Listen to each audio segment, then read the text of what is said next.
Eu acho que o grande problema sempre está na equivalência. Tanto o PT, como os petistas, como os militantes da esquerda, eles tentam fazer uma equivalência de pseudos crimes cometidos por Bolsonaro com os crimes de fato cometidos pelo PT no passado e alguns outros que podem estar acontecendo. Quem sabe futuramente a gente vai novamente ver um filme que a gente já viu antes. Só que eles têm um desespero tão grande em tentar desqualificar o Bolsonaro, e para isso eles têm o apoio do aparelhamento do Estado, que tem que ficar evidente, do consórcio de mídia, que é evidente, e que você tem que perceber esse jogo. Bolsonaro vem de um sucesso que pegou todo mundo de surpresa pela recepção que teve em Ribeirão Preto da Agroeste, da AgriShow, perdoe-me. Nesse sentido, precisava criar um fato novo. E hoje ele acorda com a Polícia Federal na frente da casa dele. Eu pergunto para vocês o seguinte: quando você vai lá no Código Penal e você vê o crime lá de falsificação do documento, o cara não fica um dia preso, né? E nós tivemos 6 pessoas presas hoje por um suposto ato falho, né? Fora da regra, de ter adulterado lá a carteirinha de vacinação. Por um suposto, porque eu acho que tem que ser investigado. E vamos supor que realmente tenha acontecido. Aí eles pegam esse ato falho. Por que ato falho? Você que está me vendo aqui, você que está agora me ouvindo, você nunca pegou teus pontinhos da carteira e passou pro outro? Nunca. Pra mamãe, pro papai, pra um amiguinho. Ô, gente, eles querem mesmo, e é aí onde eles erram, que eu acho, é fazer essa equivalência. Que os crimes de tirar o ovo da galinha são iguais aos crimes de matar a galinha e o galinheiro todo, como o PT já cometeu. E é aí que eu acho que eles pisam na jaca. Porque, veja bem, Bolsonaro, ele tem uma tranquilidade. Você viu ele ali na hora da polícia, pegou ele, você viu depois na entrevista num programa de rádio, na hora do almoço. Ele fala. Ele fala de uma forma como se ele não tivesse nada a esconder. Não vamos esquecer pós-eleição, esquece antes da eleição, tantas coisas que foram criadas, inventadas, e hoje nós estamos vendo cada vez mais que é mais mentira. Né? Desmatamento da Amazônia. Nos primeiros dias de governo é o maior da história. E antes o Nero da Amazônia era o Bolsonaro. Para dar um exemplo. Mas vamos pegar pós-governo eleito, Lula, criaram a narrativa das joias.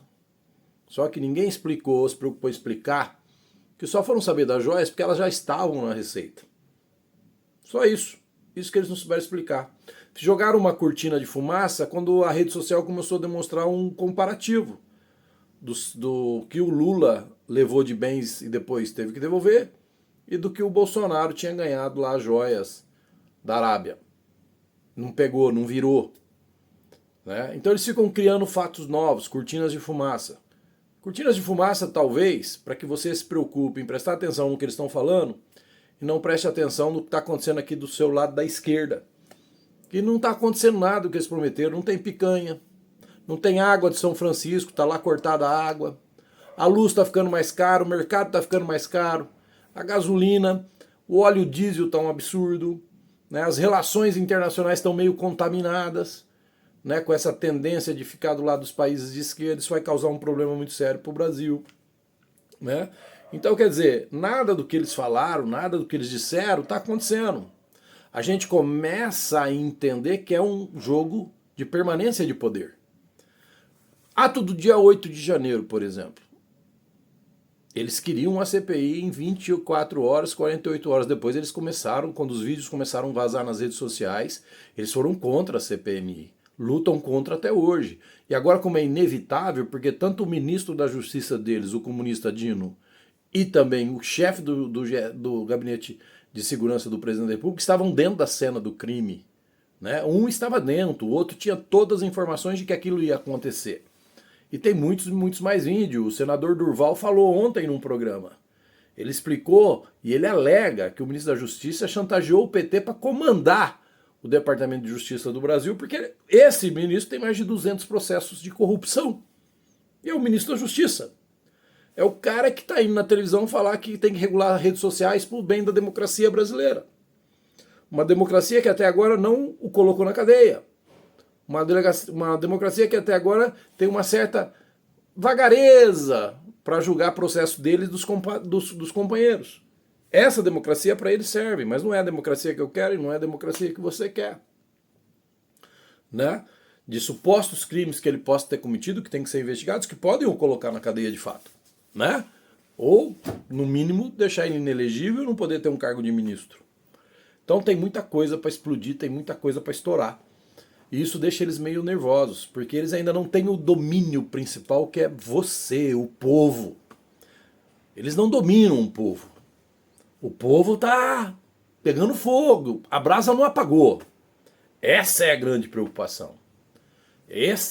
Isso que faz eles terem um quesinho ainda de cuidado. Porque nós temos um presidente que não pode andar em voo comercial, para resumir bem, e nós temos um ex-presidente genocida, incendiário, criminoso, que anda nas ruas em voo comercial e é aplaudido por todo mundo. E é aí que está o ponto, gente. É aí que vocês têm que entender. Esse jogo, ele está no começo. O sistema, o aparelhamento do Estado destruiu todas as possibilidades que deixariam mais fáceis o Brasil realmente caminhar para um lado da direita, para um lado de ser mais conservador nos seus direitos e valores. Foram 30 anos aparelhando o Estado. Em 4 anos, Bolsonaro, com o jeitão dele e o estilo dele, o que ele fez? Qual é o legado dele? Ele rachou essa rocha, deixou uma fissura, criou novas lideranças à direita. Nós temos aí Tarcísio, Zema, o Marcelo Van Garden, Nicolas, Carla Zambelli, Ricardo Salles. Quer dizer, nós temos uma pancada de gente boa, né? E a esquerda continua ainda no Boulos, no Haddad, no Boulos, ou no seu chefe supremo, que é o Lula, que também já está velhinho. Não aguenta mais tanta pancada. E aí entra o desespero deles. Aí entra o grande medo que eles têm. Então eles ficam criando narrativas com apoio da... Eu pergunto, mesmo que seja, eu acho que tem que ser investigado, e se cometer um crime, precisava chegar a Polícia Federal na casa do cara, de um ex-presidente, prender pessoas que têm endereço reconhecido, não tem ficha criminal, que nunca passaram por uma delegacia, porque os que foram presos são esse perfil de gente, de pessoas. Às vezes a gente do lado de cá não está deixando de pensar assim, se estão fazendo isso com pessoas que já ocuparam cargos da forma que eles ocuparam, que tem uma envergadura de uma ficha limpa que não chega nem perto dos petistas, ou de muitos petistas, né? Nem todos, mas muitos. Imagine comigo e com você o que eles não podem fazer. Né? Eu vi ontem um vídeo daquele monarca, e ele fala umas coisas que é verdade. Perceba você, eu aqui, eu desde quando acabou a eleição, eu estou falando, na mesma linha. Continuo falando, o que eu ganho com isso? Eu não ganho nada, entendeu? Eu perco, eu sei que eu perco. Primeiro porque eu não agrado a todo mundo, e até aqueles que pensam igual a eu penso, ou concordam, eles preferem discordar e me achar um babaca de estar falando, porque acham que eu não vou mudar o Brasil, que eu não vou mudar o mundo e que eu sou um babaca. Né? E a gente faz isso por espírito público, patriótico. Né? Não faço isso por mim, eu faço isso porque é uma necessidade que a gente tem de falar, pô, alguém tem que falar alguma coisa. E que a gente ganha com isso? Nada. A gente mais perde do que a gente ganha. E você do lado de lá, muitos concordam, mandam mensagem, tal, não sei o quê. Mas também presta atenção em outra coisa, aproveitando o ensejo. Cadê os candidatos que apoiavam Bolsonaro? Alguns eleitos, outros não. Por que esse silêncio agora? Qual é o medo? Qual é o receio deles? Por que eles mudam de posição ou fingem que não tem que falar nada? O ano que vem nós temos eleição municipal. Vocês vão ver muitos candidatos a vereadores, a prefeito inclusive, dizendo eu sou Bolsonaro, eu apoiei o Bolsonaro. Apoiou aonde? Na campanha, subindo no palanque? Porque pós-campanha é um silêncio ensurdecedor. A gente não ouve nada. A gente não ouve nada. E é bom você gravar isso. Porque agora era a hora de estar falando. Porque posição, você não muda por conveniência. Eu não mudo a minha. Todo mundo sabe aquilo que eu faço e aquilo que eu falo. E eu não me calo por isso. Eu não me calo por estar num cargo de servidão pública. Eu não me calo porque pessoas forem de forma desonestas cerceadas dos seus direitos de rede social. Eu também fui. Outras foram até presas. Nós temos velhinhos presos ainda, nós temos velhinhas presas, nós temos mães de família, pais de família presos. Anderson Torres está preso. E o coronel do GSI, que estava lá dentro da cena, está solto. E aí eu vou me calar, vou me acovardar? Porque não é nem questão de coragem. Isso não é o tipo de coragem que me dá alguma coisa. Mas pelo amor de Deus, você tem que prestar atenção nisso. Você tem que prestar atenção que isso vai atingir todo mundo. Você tem que prestar atenção em quem fala sempre e defende a sua posição sempre e de quem se cala quando é conveniente. Você precisa começar a prestar atenção nisso, porque senão a gente não muda o Brasil. É sempre oportunistas, é sempre gente certa na hora, gente errada no lugar certo e na hora certa. E pessoas certas que não pensam em ambição política, que não ocupam os seus espaços, que talvez seja até um defeito por isso, perdendo espaço para esses fantoches de momento. Porque hoje o que falta é isso. Né? Porque o Bolsonaro ele não conta com uma base de apoio hoje, que nem ele contou na época da eleição. Por que será que vocês acham? Porque as pessoas começam a ver seus interesses, começam a ver suas prioridades políticas, que já não é mais aquela prioridade de defender um presidente que defende os valores que a maioria das pessoas que recebem ele, como recebem hoje no aeroporto, na rua, defendem e querem ver no Brasil. E aí eles sabem que esse povo vai esquecer que o ano que vem, nas eleições, o cara vai botar a carinha dele num vídeo de novo, mostrar fotinha com o Bolsonaro, discurso com o Bolsonaro, e você vai esquecer que de lá pra cá ele ficou quieto, ele não falou mais nada. Ou seja, na hora da guerra ficou no quartel, embaixo da cama, e o pau comendo solto lá fora. Então, isso tudo que a gente vê acontecendo com o Bolsonaro, eles correm um outro grande risco também. O risco de fazer de fato ele de um mito. Porque eu sou apoiador do governo Bolsonaro, sou de direita, mas eu nunca denominei Bolsonaro de mito. Mas a esquerda vai conseguir fazer do Bolsonaro um mito. Bolsonaro teve alguns erros de governo que o Tarcísio demonstra hoje, até porque talvez viu o Bolsonaro sofrer muito, que ele faz com muita habilidade. Ponto, ponto. Mas um dos grandes erros que eu acho que o Bolsonaro cometeu foi ficar falando tanto do Lula. Lembra? Qualquer coisa ele falava do Lula. Ele acreditou na polarização entre ele e o Lula, mas ele nunca imaginou que o sistema ia operar tão forte. Deu no que deu. E o Lula e o PT hoje fazem a mesma coisa. Eles só falam do Bolsonaro.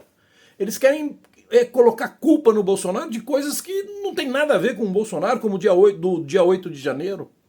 Agora eles pegam a possibilidade de uma carteirinha falsificada de vacinação e fazem disso um crime de equivalência ao rombo de bilhões e bilhões roubados da Petrobras pelo PT. Eles querem que a gente faça essa... Eles querem colocar um no mesmo nível que o outro. Não, um pegou o ovo, comeu o ovo, o outro roubou a galinha e o galinheiro todo. E a gente não pode cair nessa armadilha. Eu acho que a gente não deve cair nessa armadilha. A gente tem que prestar atenção. Repito. Para mim, isso hoje foi uma cortina de fumaça para não darem divulgação da recepção que o Bolsonaro teve em Ribeirão Preto. Porque é assunto para repercutir 3, 4 dias. Com esse fato da Polícia Federal na casa do Bolsonaro, mudou o foco.